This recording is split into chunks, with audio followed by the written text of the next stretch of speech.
How much say do traditionally published authors have on the visual interior elements of their books? Things like maps and other kinds of illustrations and information that are often found in books.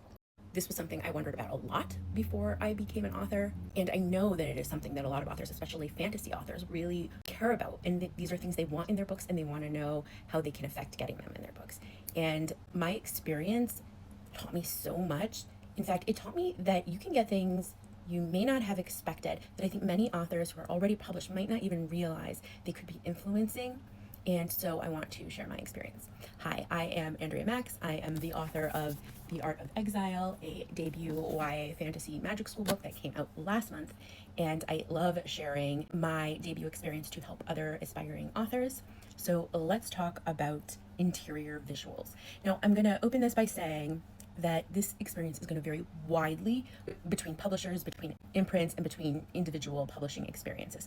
But it is good to know what is possible, even though this isn't going to always happen for everyone. So I'm going to flip the camera around and I'm going to show you all of the different visual aspects of the book, and then I'm going to go through them one by one. The cover is obviously a really important visual, but it's a whole conversation in its own, so it's not going to be what we're talking about today. There's this kind of opening visuals. Then there's these kind of more detailed custom illustrations and meta information. Of course, there are maps, but then there's also things like just the chapter headings. And what happens when you have like handwritten elements of your book that you might want formatted a certain way? Even things like chapter breaks. So everything I just showed you, I'm going to talk about how it happens, but I'm going to start with the two things that I think I made the biggest difference in helping them happen. The first thing I want to discuss is this gorgeous page here that has all of these custom illustrations for these emblems for the guild system that exists in my book.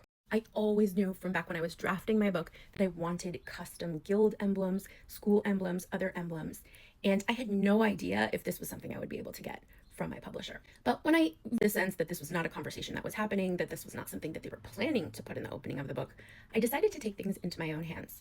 Now, I don't want to promise that if you do this, it will work for you too. You have to accept that it could end up being in some ways a sunk cost. But what I did was I commissioned someone to create these emblems. Here's a close-up of them again. Here's the school emblem and the guild emblems. Then I actually got some other emblems from her as well that we can see here on the map. And commissions can be extremely expensive. I got extremely lucky. I actually found this woman on Fiverr and she was amazing to work with and did an incredible job. And then what I did was I showed them to my editor and I knew exactly what I was hoping she would use them for. I was hoping that I would get that guild page at the beginning, kind of like vaguely suggested it. And then she brought it up. These are great. Let's see if we can get them put at the beginning of the book. And like the sun came out. I couldn't believe that I had got what I wanted. Now, like I said, you can't guarantee that just because you commission something that it will be used. However, those commissions can be really useful for you in other ways. Just to show you, use those same guild emblems to make guild stickers, which was a pre-order incentive. Also this awesome sticker. So there's a lot of other ways you can use that art, even if it doesn't make it into your book. But I kind of felt wild suggesting it and paying for the art myself and thinking that they could use it. I wasn't even sure if they'd be able to use it like legally with commercial licensing and who owns the art. But that worked out so well for me. And I know that there are many authors who want that kind of content in their book that might not realize they can ask for it. Now, you have to know that when you ask for something, you won't necessarily get it. But you also have to know that it's worth asking because you never know. I now have this gorgeous page in my book that makes it feel so special, and it wasn't going to happen otherwise. I will say for something like that, you need to make sure you do it in time, right? A lot of design decisions are made really early on, so you want to make sure they have that art and the time to plan for it in advance. In fact, I'm not sure if this is the case, but see here that my dedication got put on the copyright page, and I almost wonder, because they added the guild page, they didn't have an extra page and therefore needed to put it here. So now let's talk about the map. So the first thing you have to know about a map is that you're not necessarily going to get one. I have lots of friends who really asked for a map in their fantasy book and they were declined. I got so lucky that my editor agreed with me that we needed a map.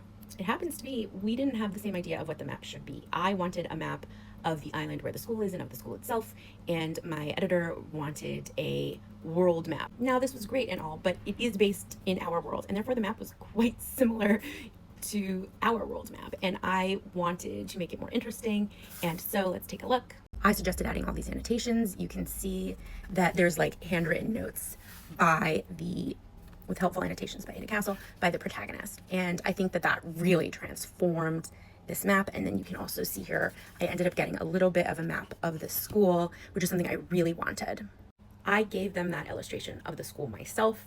Again, if I hadn't done that, I might not have been able to get that aspect of the school included, and it might have just been the rest of the map. But they took my suggestions for the annotations. I wrote all of the annotations myself. I submitted some extra artwork, and they were totally willing to collaborate with me and make the map something a little bit more like what I had been hoping it would be, and I think the final product is amazing. Now let's very quickly talk about those other things that I pointed out to you. This design I had no say in. Not to say that I couldn't have, but I liked it when they showed it to me, and so I had no input.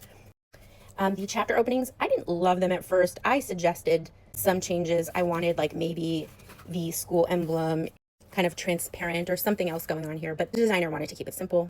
My character takes a lot of notes. The note-taking style of making it look more like handwriting was something I worked with them to explain what I wanted and that they were really happy to accommodate. For chapter breaks, originally they had just a gap. They hadn't given me any chapter break design, and I wanted one, so I worked with them to come up with this. I had wanted something a little bit different, but they really wanted to keep it simple, and I was fine with that. So in general, I'm really lucky to have a team that was very open to collaboration and taking my ideas. And I know that that's not always the case, but you never know until you ask. And so that's just a little bit of an overview of how much input an author may or may not have, and some of the things you can sometimes do, or at least ask for and maybe get, to help the final version of your book match your vision as much as possible. If you have any other questions, feel free to ask me in the comments. I love sharing my experience in any ways that can be helpful.